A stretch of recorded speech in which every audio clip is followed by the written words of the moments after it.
Hello, lovely, and welcome to the Essence of Expression podcast. Get ready to explore insights, lessons, practices, and wisdom from life for life. I'm your host, RJ, healer, teacher, student, and sage.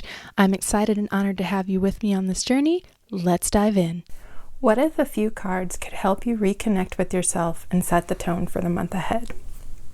I'm sharing the exact spread that I'm using to ground and guide myself for the month of August with you guys today. So a little bit about where this came from. I was in Jennifer Kohler's Lead to Receive membership, and we were having our monthly forecast call, right? So at the end of each month, she has a call, and we're looking at the energetics of the upcoming month, and she's doing it through numerology and cardology, and then she'll normally give us like a tarot spread, right? Or oracle card spread, whatever. You can work with either one for this. And she gave us the questions for the spread.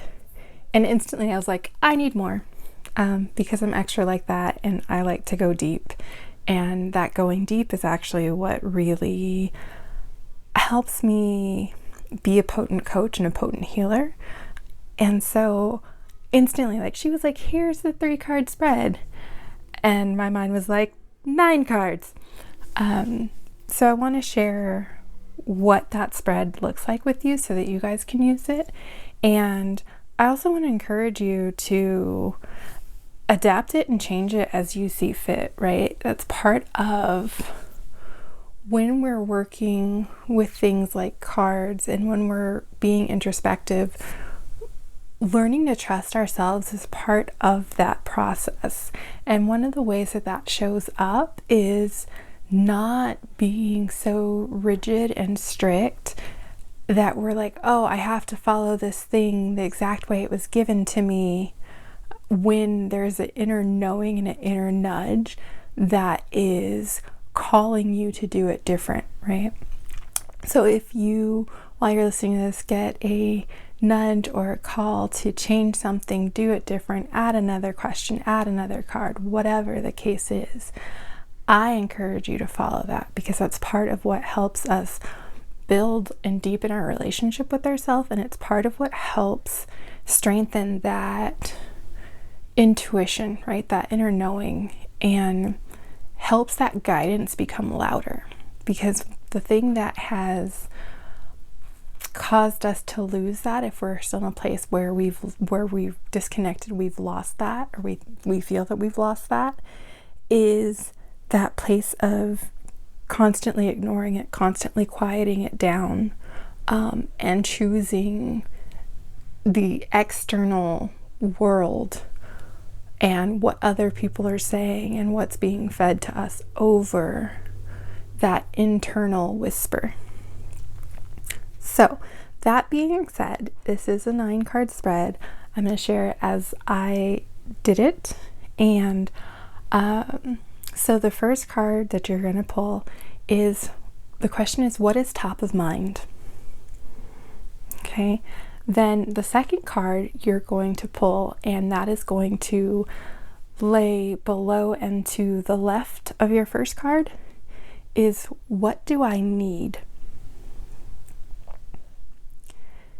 Now, to the bottom right of your first card is your third card, and that's, what do I want?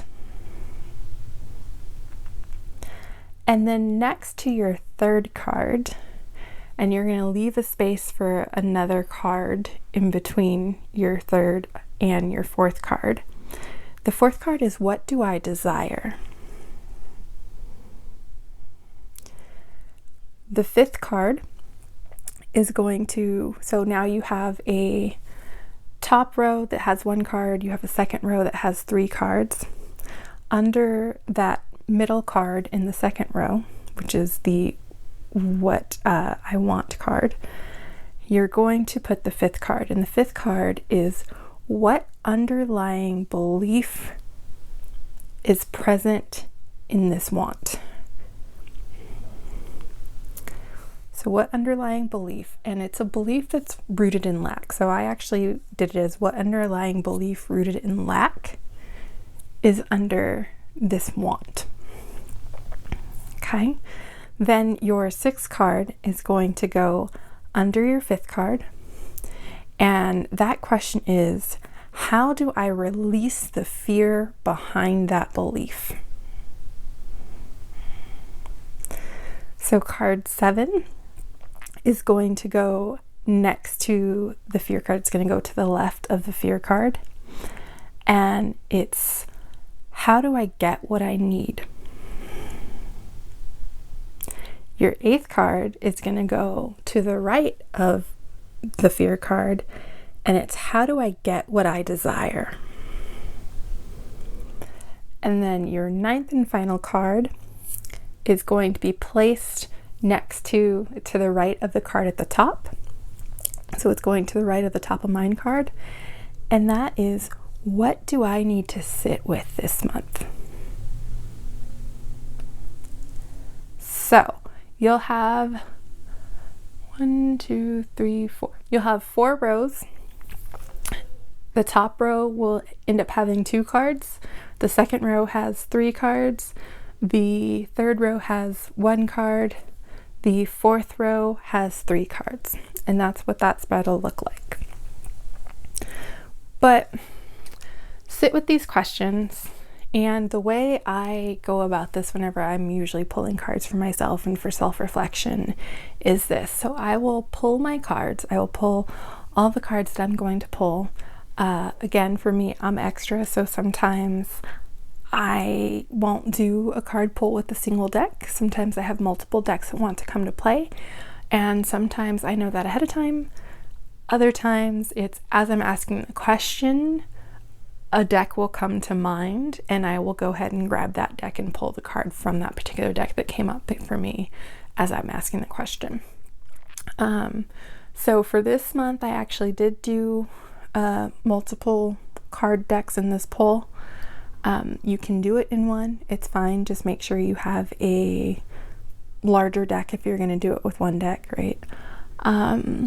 And again, this can be done with tarot cards or oracle cards, doesn't matter. If you do actually work with a system within like cardology where you can use the playing cards, those can work here too. I don't have that knowledge base, so I don't do that. And so I'll pull the cards going in order of the questions. I'll just pull the cards. I'm not paying attention, like not looking at it, not doing anything. I am tuning into the question, tuning into the deck, pulling the card and placing the card. And then once I have all my cards placed, what I'll do is I will go back through each card, and now I'll look at the card and I'm looking for whatever jumps out at me, like whatever's intuitively coming up with this card. And so that's what I write down first. And sometimes I'll leave it there, sometimes I'll go back, and it depends on how clear I feel, or if I know that like there's another message here that maybe I'm not seeing. Then I'll go ahead and grab the guidebooks for the cards. And so, but I'll go through the whole spread first of just what's popping out at me, what's intuitively coming up, right? And then I'll go ahead and grab the guidebooks, and then I'll go through and extract what's standing out to me in the card meanings written in the guidebooks, like that's relevant to the question, right? And then we'll look at it all together and see what story it's telling. So that's my process. Again, feel free if there's something else that you want to do, or you want to play with it differently, like full permission, play with it differently, because whatever that inner nudge is. Now, I will caveat that real quick. If it sounds like I should ... then maybe don't be so quick to change it, right? Because should is normally coming from our conscious mind, and it's normally coming from some sort of programming. It may not be coming from our truest sense of self. And that's where I would caveat that maybe we don't jump ship yet, right? But if it isn't a should, if it's just, ooh, like I really, oh, that sounds so good to do it this way instead, right? Then do it that way, right? Go ahead and swim in that water. See how it works out. So that's what I wanted to share. If you are a little bit more visual, I will make sure I add this once the episode is up, I'll go back and add a link on the actual episode on the website so that you can download the PDF of the layout if you would like to have that. Thank you for your time and attention. If you enjoyed this episode, follow the show. If someone came to mind while you were listening to this episode, please take a moment to share it with them. If you're interested in joining a community and diving further into these topics, please visit theessenceofexpression.com/community and request to join our community group. Thank you. I hope you have a wonderful rest of your night or day, and I'll talk to you soon. Take care.